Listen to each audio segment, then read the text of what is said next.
Four Tokens by Sarah Howe takes the concept of personal history and stretches, prods, and folds it like chewing gum. Howe looks deeply at her childhood and her experience of motherhood, writing the threads that connect this to her mother's upbringing and her mother's experience as a Hong Kongese immigrant to the UK. These tangled themes are all set against the grand backdrops of colonialism, grief, and the precise hand of genetics quietly shaping our futures. After all, the end is sown before the beginning. My name is Ishita, and this is my review of the 2025 T.S. Eliot Prize shortlisted collection, Four Tokens. Opening the collection, one sheath of separated poems stands out. In the Chinese Ceramics Gallery features 6 poems all about ceramics sitting in an English gallery. The final lines of the poems are the first lines of the next, and the poems melt into each other and become self-referential. The history of each object comes alive in these poems. A horse gallops across the scrubby plains of the Silk Road. 2 lion-shaped incense burners are ferocious guardians of an owner long forgotten. A porcelain tea caddy painted in underglazed blue is being lifted and poured from the hands of a Liverpool merchant. Liverpool was the main English port through which thousands of coveted Chinese ceramics were imported into the country. The forgotten history of slaves traded on the Silk Road, and the cutting irony of Englishmen and women engrossing themselves in tea rituals imported from China. The poem remarks, "One day the English will forget who invented tea." The set of poems opens and closes with the line, "I too am a survivor." The ceramics are survivors of migration, of museum bubble wrap, and of their own ages. Their journey from China to the West was marked by tumult, much like the journeys made by Howe's mother. Howe is a poet who takes a great deal of care and time to produce her work.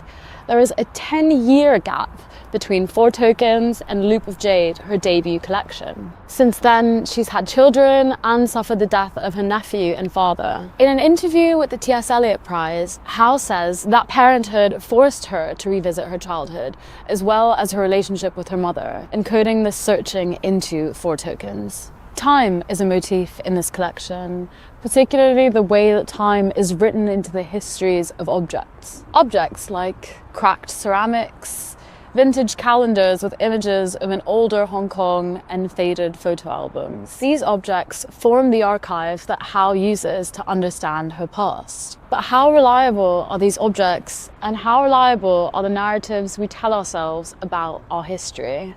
Howe's mother was sold into domestic servitude to another family as a child. Foremother and History examine this practice that stemmed from poor economic conditions in 20th century China. These poems use line breaks and blackout forms to examine the gaps in Howe's understanding of what her mother went through. She imagines different childhoods for her mother, piecing together her life from the myriad of stories she tells. Every poem in the collection looks different on the page, and Four Tokens uses form to examine genetics and family history. Several poems take the form of the DNA's double helix on the page, and lines are bookended with A, G, C, T.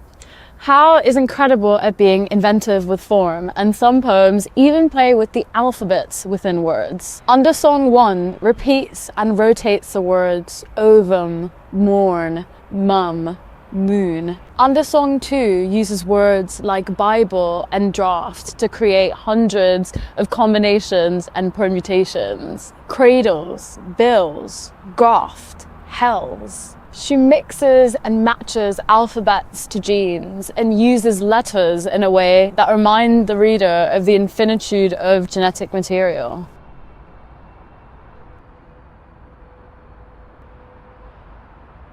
Towards the end of Four Tokens, I began reflecting on the number of themes explored in this work, which I think are both a blessing and a curse for the collection. Howe's decision to draw from an incredibly complex and interlinked set of themes, including colonialism, immigration, history, parenthood, and grief, is unique, but can also be a little overwhelming. I would have loved if Howe explored the themes of eugenics and racism further, particularly the role of eugenics in colonial history. This would link the themes of Four Tokens nicely to the experimental poetic forms referencing DNA. The final poem in the collection, An Error, a Ghost, touches on the inherited dream of many immigrants to create an archive so complete nothing could ever hurt again. Is knowing enough? Is building an archive of your roots enough? Howe avoids prescriptive answers to these questions. Her explorations of hoarding, archiving, and meaning-making in this collection interrogate the idea of how to be a good immigrant. She questions what the children of immigrants are meant to do with a difficult inheritance, and if there is any right way to carry culture forwards. Four Tokens forces us to rethink the frameworks through which identity is judged and the limits of our heritage.